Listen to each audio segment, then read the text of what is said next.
Your predecessor as Secretary of State admitted that 3.2 million families under universal credit would be worse off by £2,500 a year. That was before the last budget, which put another £1,000 onto the work allowance, which will benefit working families by £630 a year. That still leaves those, even if all those 3.2 million families are the exact ones to benefit from that £630 extra, that still leaves those 3.2 million families on average £2,100 a year worse off. These are low-income families already who are struggling to get by.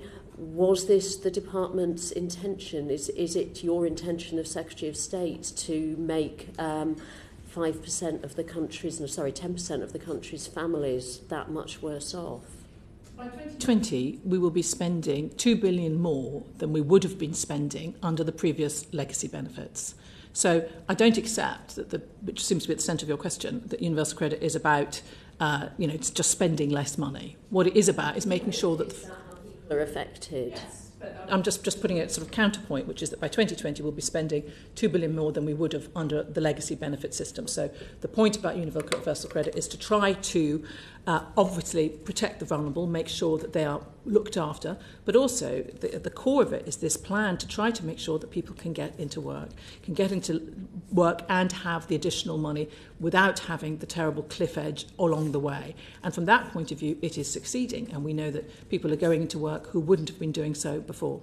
And just to build on that, in terms of the way that the money, the 1.7 billion in work allowances was targeted in the budget, there's an extra £1,000, but that goes on the work allowances that support families with children and those in rented accommodation. It was targeted at the families most at risk, most at need. And so it's on the work allowance, isn't it? So it affects people who are in work. That's right. Yes, which was reversing a change that was made after 2015.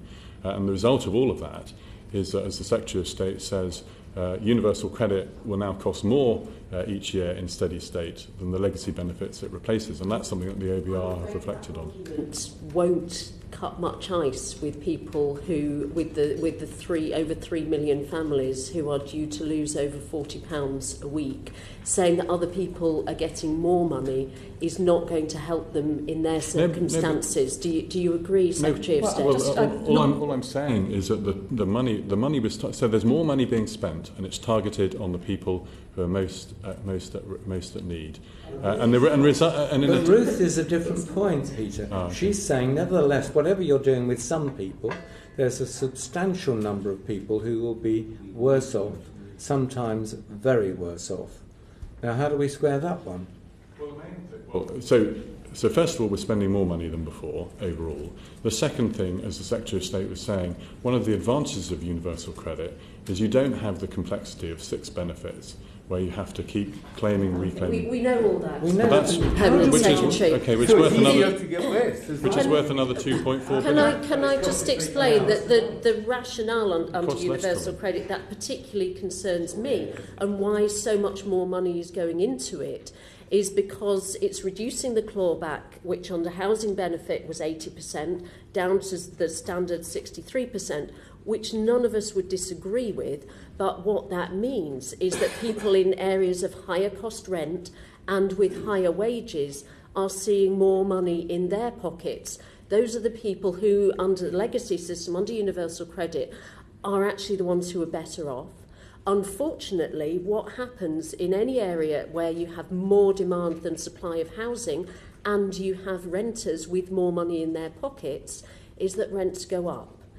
Universal credit is going to increase the cost of rents. It is going to increase the amount of money going to working people with high rents.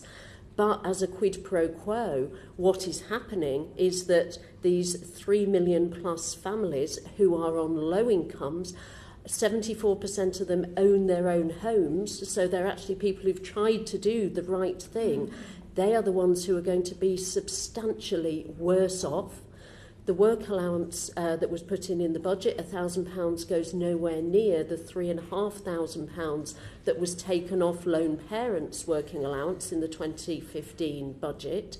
It goes nowhere near putting right what was the original intention of universal credit before that 2015 budget took the extra £12 billion a year out of it. That is, I think, the whole committee's key concern about what universal credit is doing to make poor people, a substantial number, 3.2 million families, so much poorer that they can't get out of debt. Amber, how are you going to answer? How are you going to Putting address that? this question another way, how are you going to answer those people in Hastings who come in and say, I'm on average 40 quid worse off?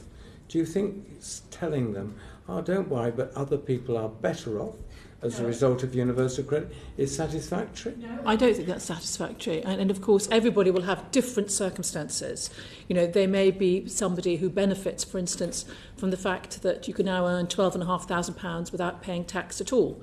There may be somebody who benefits from the rise in the minimum wage, from the national living wage. There may be other things that have helped. They may, in Hastings, for instance, since you've raised it, Mr Chairman, benefit from being one of the opportunity areas that gets additional money into schools, which helps so much with social media. So there are other. I don't think we have to look at this just as one thing. There are 3 million claimants in Maidenhead and in Hastings and in other constituencies.